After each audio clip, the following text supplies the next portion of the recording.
My name is Robson Eric, and you are right, girls, it's a corduroy blazer. And I have a phone number. Come on. I thank you for the clap. I do enjoy a nice clap when I get up on stage, because I'm not the most entertaining looking bloke in the world.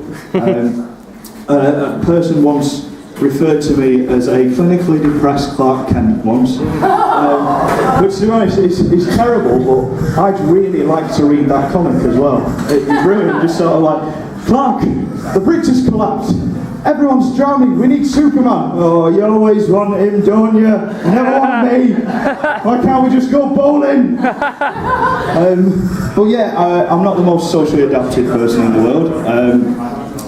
Up until about last week, I thought Mumford & Sons, I didn't think it was a band, I thought it was a clothing company that made cardigans. It's got one of their names that fits for that, doesn't it? It's like, yes, this is a Mumford & Sons cardigan, cashmere. But it's sort of like, it happened with words as well. I'm not that up to date with my slang and stuff. In my lifetime, the word gash has had 3 different meanings.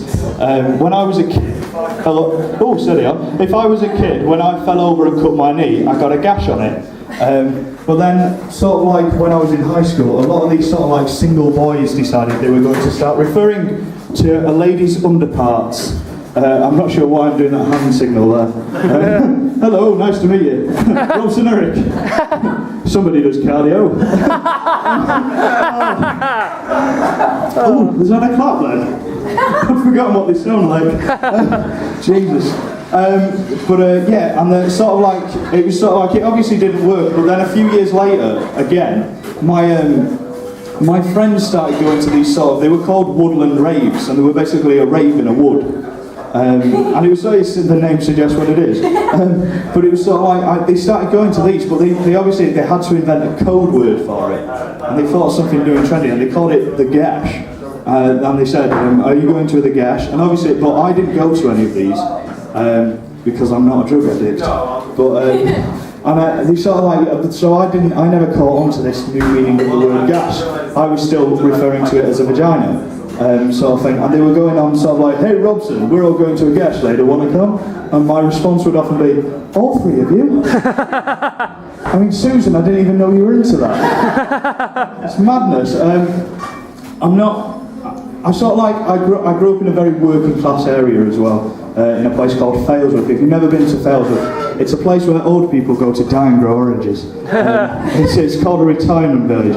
And I never met the middle classes till I went to college, till I went to an open day college in Charlton. And some of these middle class people, they seem to have this new trend where they start naming their daughters after the colours their bedrooms were painted in. And it's really weird, because you'd go through the register and you'd have these normal names such as James and John and Zoe and all that sort of stuff. And then just out of the blue there'd be, is there a lavender sunset in? What about Hope Springs Eternal? I mean, that's not a name, that's the hymn you were christened to.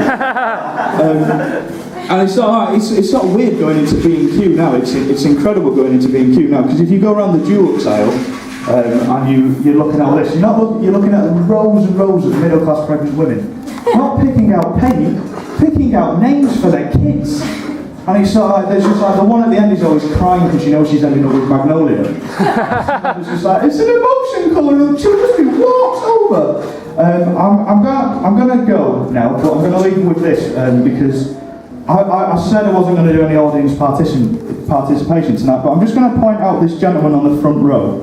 And you are getting it right up there tonight, mate, but I just want to point out that I can't leave this alone, that you've come to a comedy gig, sat on the front row, wearing a mustard blazer, a mustard jumper. What were you thinking? The rest of the second half are just going to rip you to shreds. So I'm just going to leave you on that little note. Thank you very much, ladies and gentlemen. I've been Robson Eric.